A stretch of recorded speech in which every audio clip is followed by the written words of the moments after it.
इस सर्किट में 3 रेजिस्टर्स हमें नज़र आ रहे हैं जो कि एक 50 वोल्ट की पावर सप्लाई के साथ जुड़े हैं। हमें हर एक रेजिस्टर की वोल्टेज और करंट मालूम करना है। हम जानते हैं ओम्स लॉ के मुताबिक V is equals to I into R. अब हम कह सकते हैं कि वोल्टेज, करंट और रेजिस्टेंस की निस्बत हमें मालूम है और हम इस फॉर्मूले के ज़रिए इन रेजिस्टर्स में करंट और वोल्टेज मालूम कर लेते हैं। लेकिन ये इतना सादा नहीं है, क्योंकि यहाँ जो वोल्टेज हमें दिया गया है वो इन दो मकामात के दरमियान है, 50 वोल्ट, यानी इस नुक्ते और इस नुक्ते के दरमियान।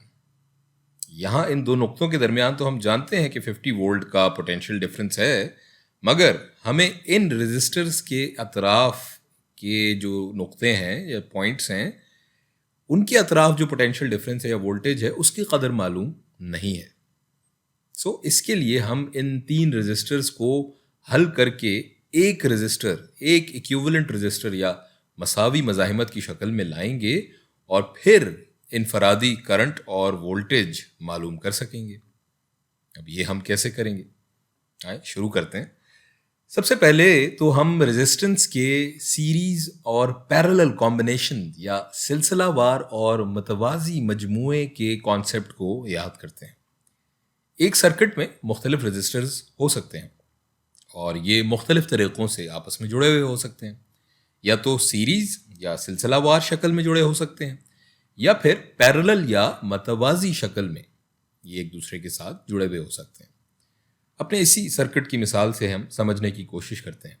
क्या यहाँ मौजूद रेजिस्टर्स सीरीज में जुड़े हैं?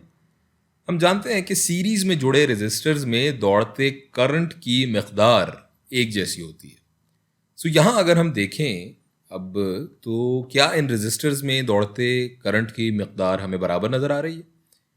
इस तरफ से जो करंट इस 2 ओम के रेजिस्टर में दाखिल हो रहा है, क्या वही करंट इस 10 ओम के रेजिस्टर में भी जा रहा है? जवाब है नहीं, क्योंकि इस 2 ओम के रेजिस्टर से निकलकर ये करंट इस ब्रांच, इस नोड या इस शाख के जरिए 2 हिस्सों में तकसीम हो रहा है। कुछ करंट इस शाख की तरफ निकल जाएगा और कुछ इस तरफ। लिहाजा ये रेजिस्टर सीरीज में नहीं जुड़े। लेकिन अगर हम इन 2 रेजिस्टर्स को देखें तो ये दोनों हमें पैरेलल कॉम्बिनेशन में जुड़े नजर आते हैं। कैसे?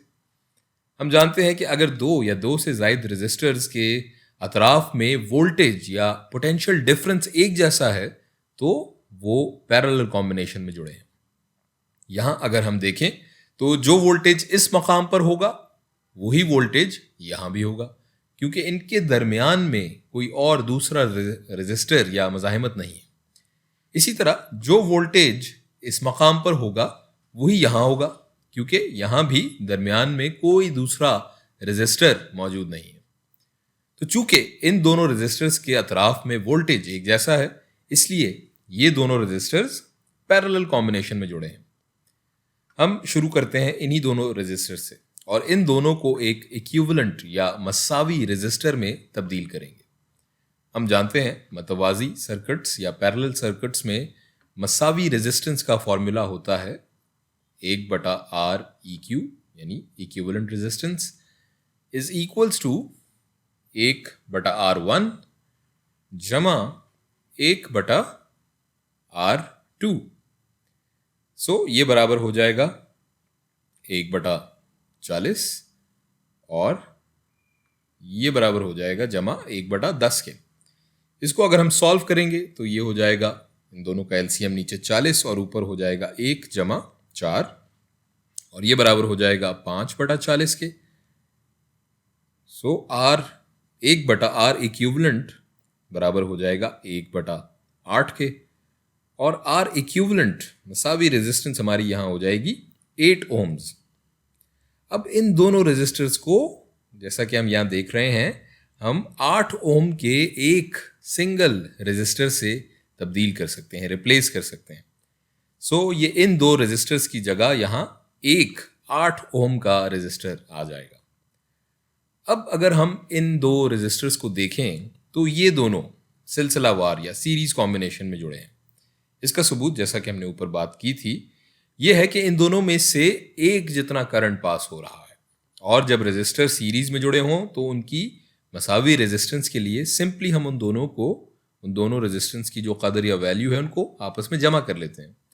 तो इन दोनों का मसावी रेजिस्टर बराबर हो जाएगा 10 ओम्स के, और ये सर्किट अब हम इस तरह बना सकते हैं। इन दो रेजिस्टर्स की जगह ये एक 10 ओम का रेजिस्टर आ जाएगा, और अब इस सर्किट पे हम अपना ओम्स लॉ लगा सकते हैं। सो लगा लेते हैं।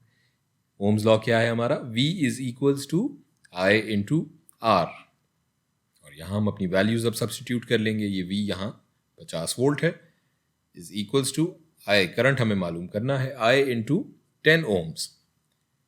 सो I बराबर हो जाएगा 5 एम्पियर, ये 10 वहां नीचे चला जाएगा, 5 एम्पियर हमारा करंट I आ गया। लेकिन हमारा असल सवाल था कि हमें इन तमाम रेजिस्टर्स का इनफरादी करंट और वोल्टेज मालूम करना था। इसके लिए अब हम यहां से वापस स्टेप बाय स्टेप, कदम ब कदम वापस यहां से हम चलेंगे। हमने करंट की कदर मालूम कर ली है, और यही 5 एम्पियर का करंट इन दोनों रेजिस्टर्स में भी दौड़ रहा होगा, क्योंकि ये रेजिस्टर्स दरअसल इन दोनों सीरीज में जोड़े रेजिस्टर्स का ही मसावी रेजिस्टर है, और सीरीज में जोड़े रेजिस्टर्स में हम जानते हैं, हमने अभी बात की कि एक ही जैसा करंट होता है। सो अब हम इनकी वोल्टेज मालूम कर लेते हैं ओम्स लॉ के जरिए। इस रेजिस्टर में हमारी वोल्टेज क्या हो जाएगी? V is equal to I R, यानी 2 ज़रब 5, तो हमारी वोल्टेज हो जाएगी 10 वोल्ट्स। और इस रेजिस्टर में 8 ज़रब 5, तो हमारी क्या हो जाएगी वोल्टेज? 40 वोल्ट। आगे बढ़ते हैं, यानी वापस चलते हैं, और वापस चलते हुए आगे बढ़ते हैं। ये 8 ओम का रेजिस्टर अगर हम देखें तो इन दो पैरेलल जुड़े रेजिस्टर्स का मसावी रेजिस्टर था, यानी इन दोनों में वोल्टेज एक जैसा होगा, 40 वोल्ट जो हमने यहां मालूम किया। अब इसके जरिए हम इन दोनों में दौड़ता हुआ करंट मालूम कर लेंगे। सो यहां करंट क्या हो जाएगा? 40/10, जो कि बराबर हो जाएगा 4 एम्पियर्स के। और यहां हमारा करंट क्या हो जाएगा? 40, हमारी 40 वोल्ट जो है हमारी वोल्टेज है, 40/40, और करंट बराबर हो जाएगा इस तरह से 1 एम्पियर के। तो जनाब, हम इन तीनों रेजिस्टर्स में ओम के कानून को इस्तेमाल करते हुए हमने वोल्टेज और करंट की कदर का हिसाब लगा लिया है।